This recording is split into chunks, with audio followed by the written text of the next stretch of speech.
não conhecia a história de luta dos estivadores de Portugal, de Sines, de Portugal, e o pouco que eu vi nessa manhã já demonstra que eu estou de frente a diversos e bravos dirigentes políticos, combatentes de dirigentes políticos. Então, gostaria, portanto, agora de apresentar esses resultados dessa pesquisa motivado por essas 3 alegrias. Bom, a minha ideia é, a partir de uma bibliografia recente que reatualiza o conceito de acumulação primitiva desenvolvida pelo Marx, né, no penúltimo capítulo do primeiro volume do Capital. Minha ideia é, a partir dessa bibliografia, demonstrar que a região portuária do Rio de Janeiro representa uma espécie de espaço-síntese no interior do qual as diversas etapas históricas da acumulação capitalista aparecem materializadas na forma de um movimento de incorporação e desacoplamento do porto e da região portuária com processos de mercantilização. Numa primeira parte, eu vou fazer um breve resumo dessa bibliografia para depois poder apresentá-la no interior da minha reflexão sobre a região portuária do Rio de Janeiro e apresentá-la, inclusive, as diversas fases históricas da zona portuária, indicando as inflexões mais importantes no padrão de acumulação ali existente. Portanto, começo com o conceito de acumulação primitiva do Marx, né? O Marx, a acumulação primitiva para o Marx, ela é tratada como um ato originário que permite observar o movimento do capital não como um círculo em que dinheiro é transformado em capital por meio de mais-valia. É mais do que isso, né? O autor mostra que existe uma acumulação prévia, que é ponto de partida para o modo de produção capitalista. Essa acumulação prévia é responsável por um processo histórico de separação, né, entre o produtor e os meios de produção. Trata-se, portanto, de um ato de expropriação de grupos sociais, cuja consequência é a criação de uma massa livre, né, livre e disposta a vender aí sua força de trabalho. Esse ato, para o Marx, envolve conquistas, colonizações, roubos, regulação política, violência jurídica, ou o que ele chamava de violência diretamente não econômica, né? Ele denominou de primitiva essa acumulação porque, para ele, ela estava na pré-história do capital. Não é o que faz a Rosa Luxemburgo, né? A Rosa Luxemburgo vai reavaliar esse conceito e vai mostrar que ela não faz parte da pré-história do capital, mas ela é importante para o próprio desenvolvimento do capitalismo, né? Para ela, como apenas uma parte limitada, significativa, mas limitada da mais-valia, era absorvida no local da sua produção, ou seja, no chão da fábrica, né, o sistema capitalista sempre necessitaria recorrer a um fora não capitalista para realizar a mais-valia por completo. E, para isso, empregava métodos violentos, né, uma violência explícita, que vai da política colonial às diversas formas de repressão dos trabalhadores à guerra. A partir dessas considerações da Rosa Luxemburgo, o David Harvey desenvolve o argumento segundo o qual a acumulação baseada nesse tipo de violência não é uma etapa originária nem é um ato passado, mas é um processo que se repete no curso do capitalismo. Por essa razão, ele passou a denominá-lo de acumulação por expoliação, né? O que significa isso, né? Para o autor, há uma sobreacumulação em um determinado território, sobreacumulação de trabalho e de capital, enfim, abundância de mercadoria ou excesso de desemprego. E quando esse excedente não é absorvido pela produção, por uma base real de produção, né, ele recorre a uma acumulação de rapina, a roubo, a comoditização, a mercantilização de espaços que até então não eram mercantilizados.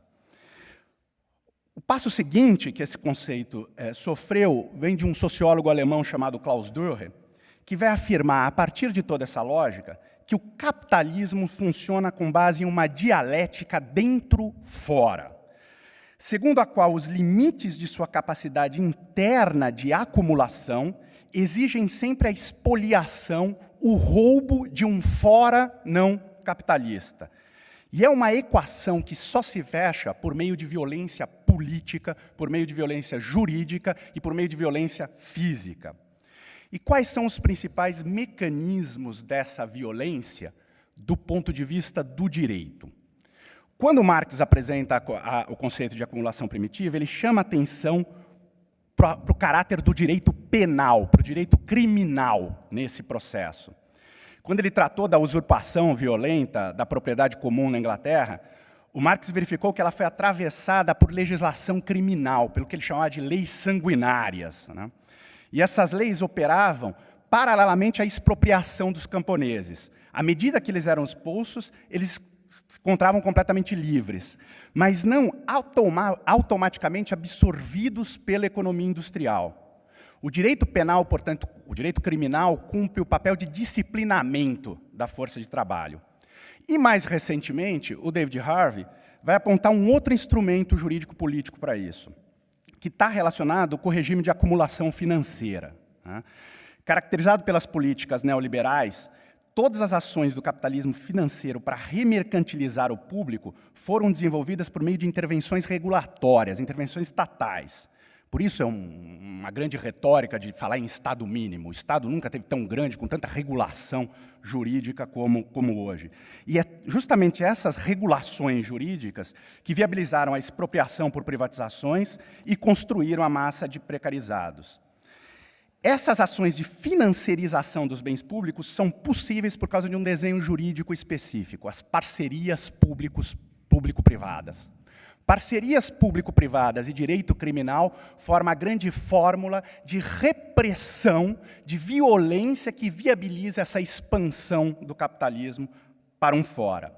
Por fim, existe um outro aspecto, até então ignorado por diversos autores, que é a dimensão linguística discursiva, e que foi tratado por uma autora chamada Maria Backhaus, na Alemanha. Ela vai afirmar o seguinte, que figuras retóricas como espaço vazio, terra devastada, espaço ultrapassado, esse tipo de retórica serve para movimentar toda a máquina capitalista para transformar aquilo que seria uma terra devastada em uma terra capaz de gerar valor.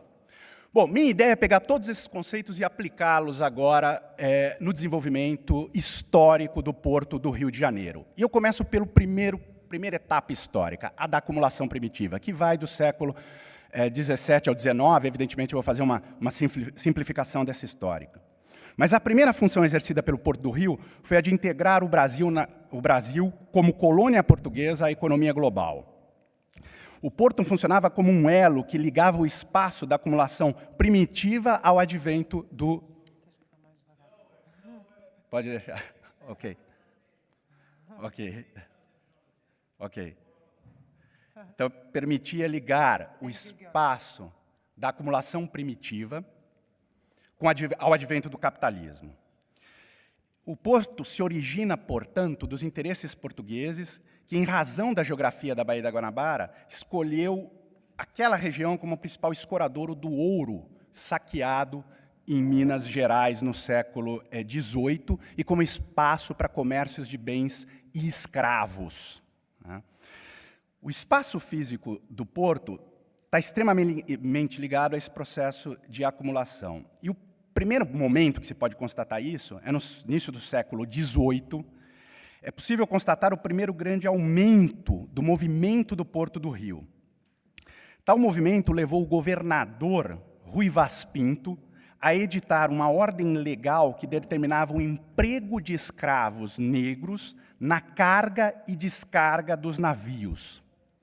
Trata-se claramente de um mecanismo de tomada do espaço para a criação do valor, na medida em que o carregamento de mercadorias no espaço do porto ficava restrito a proprietários de escravos. Essa ordem não apenas confirmava a presença da mulher e homens negros no trabalho urbano, mas os assentava na região portuária do Rio de Janeiro. E ela foi estabelecida como um mecanismo que definiu um regime jurídico específico, o privilégio ou o monopólio privado, na medida em que o direito de execução desses serviços portuários foi delegado a um concessionário privado, né? Na época, o irmão do governador. Ao longo da primeira metade do século XVIII, a descoberta das reservas de ouro tornaram a importância do Porto do Rio ainda maior. E o Porto do Rio se tornou o principal entroncamento comercial com a metrópole, e o Rio de Janeiro, por conta desse influxo, virou a capital da colônia. Dentre as transformações geradas por conta dessa confluência cidade e porto no Rio, a mais importante é a segunda ordem do segundo Marquês do Lavradio. Tá. Essa ordem determinava a mudança do mercado de escravos para o porto. Todos os negociantes de escravo eram empreendedores privados e eles se transferiram para o porto.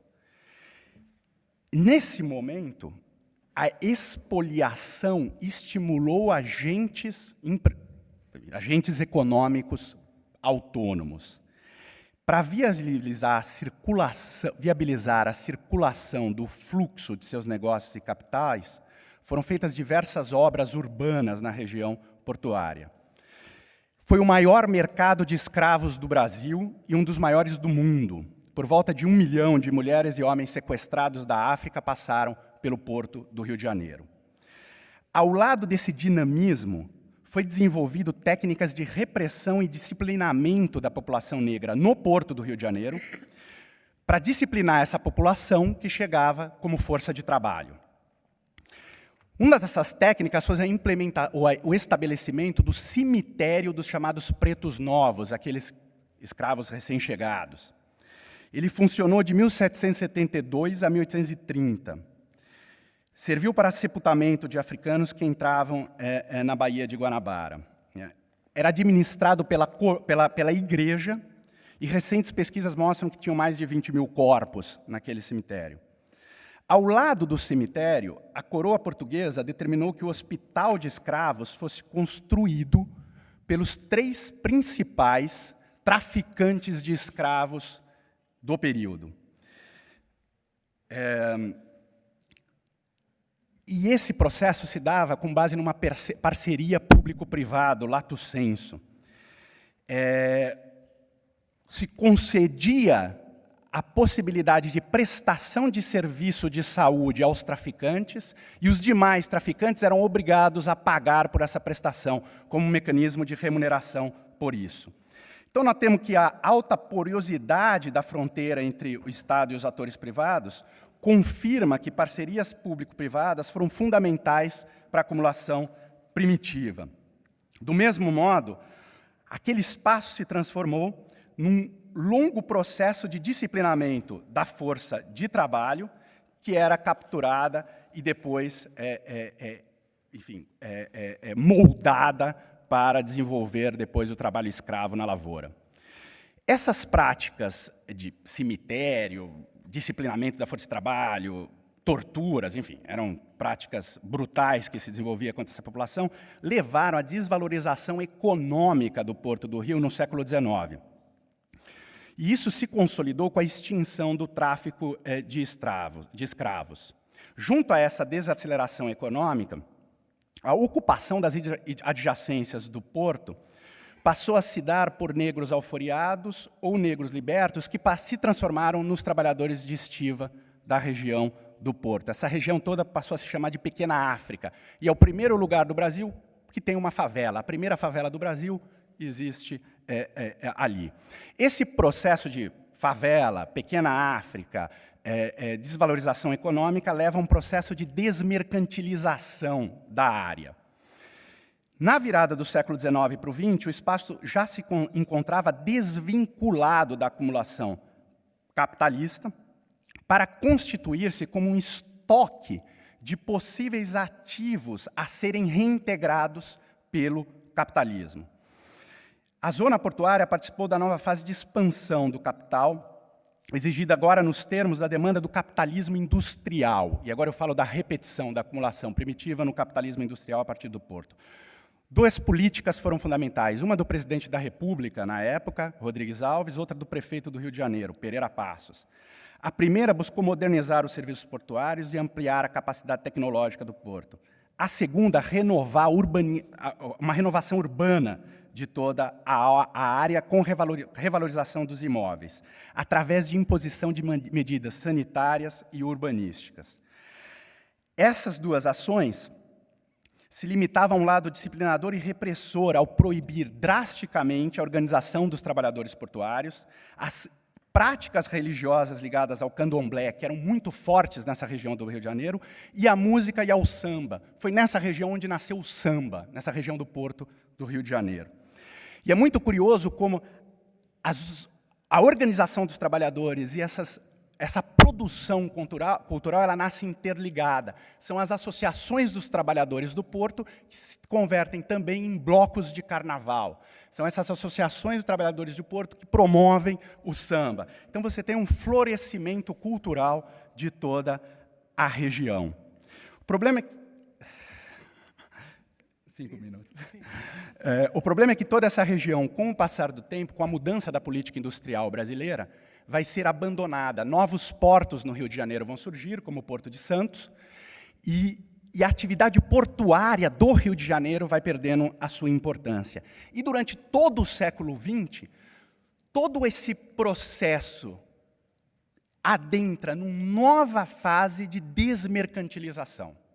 O Porto do Rio passa a se transformar num espaço esquecido da cidade do Rio de Janeiro. Existem obras, como uma ponte chamada uma perimetral, que simplesmente une pontos da cidade e o porto fica embaixo dela.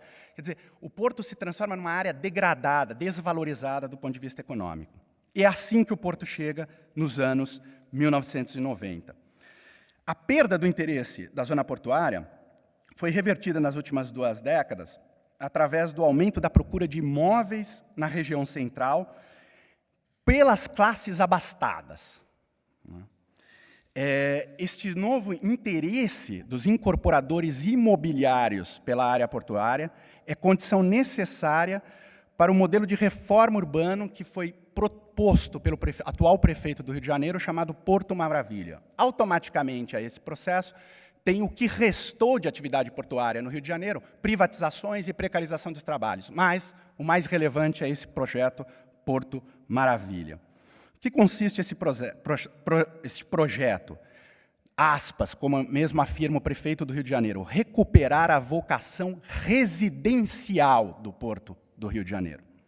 Uma área central que havia se tornado um vazio demográfico. A implementação do projeto segue o discurso de espaço vazio, isolado, degradado. Esse espaço, no entanto, como eu falei, não apenas é densamente povoado por favelas e comunidades, mas deram origem a uma produção cultural intensa e a uma história da luta dos trabalhadores. Mas, desvinculado dessa história, o projeto já construiu, no Porto do Rio de Janeiro, 2 museus. O Museu do Amanhã, que não trata da história de luta daquela época, e o Museu de Arte do Rio de Janeiro. Como se implementa esse projeto? Por meio de uma parceria público-privada, envolvendo a emissão de títulos na Bolsa de Valores. Trata-se de um sistema de captação de recursos, em que a prefeitura só aplica os recursos captados nas obras previstas no porto. Em contrapartida, os compradores de títulos, portanto, os investidores na Bolsa de Valores, eles adquirem o direito de construir além dos limites previstos em lei. Ou seja, os investidores da Bolsa de Valores são aqueles que serão quem vai fazer toda a reforma da região, e eles adquirem um direito de reproduzir, de construir além daquele previsto em lei. Práticas de acumulação primitiva são, portanto, aqui reatualizadas. Primeiro, no plano discursivo, constrói-se politicamente uma área geográfica central, mas periférica, do ponto de vista da acumulação, como um vazio demográfico. Em seguida, retoma essa área por meio da iniciativa do Estado e dessa combinação do Estado com o capital financeiro. Segunda coisa, até então desintegrados da acumulação, exige-se investimentos de infraestrutura que são captados por investidores e atribuídos direitos especiais a esses investidores. Qual o efeito desse projeto? O projeto está bem avançado hoje no Rio de Janeiro, já tiveram reformas urbanas gigantescas no local, e aqui eu termino, quer dizer, concluo com os efeitos que esse projeto até agora gerou. Primeiro, remoção e expulsão das comunidades, da população pobre. A população pobre que morava e sempre habitou aquela área foi completamente afastada, uma parte significativa dela vem sendo removida e recolocada na periferia do Rio de Janeiro, fazendo com que agora ela demore mais de 2, 3 horas para chegar em seu trabalho. Segundo, privatização das áreas públicas, praças, espaços públicos, áreas públicas do Porto passam a ser privatizadas e entregue para esses investidores. Terceiro, eliminação do comércio local. A região era tomada por pequenas padarias, lanchonetes, restaurantes. Agora a região se torna uma região tomada por McDonald's e bistrôs. O antigo comerciante da padaria passa a ser integrado como um trabalhador dessas grandes lanchonetes, desses grandes investimentos comerciais ali dentro, shopping center, esse tipo de coisa. Terceiro, especulação imobiliária. O prefeito do Rio de Janeiro acabou de comemorar o primeiro prédio de luxo que foi implementado ali, com mais de 1.440 apartamentos luxuosos. E o último, apagamento da memória. Ou seja, num espaço caracterizado pela luta dos estivadores, caracterizado pela produção cultural, caracterizado pela origem do samba no Brasil, se constrói um museu do amanhã. Da acumulação primitiva à acumulação financeira. O Porto do Rio de Janeiro descreve uma trajetória de desenvolvimento do capitalismo que eu acredito ser possível de ser vivenciada em outros portos. Uma alternativa a isso está em aberto. Eu deixo para vocês uma pergunta: se diante dessa experiência não há riscos evidentes produzidos por esses projetos de remodelação financeira à própria organização dos trabalhadores.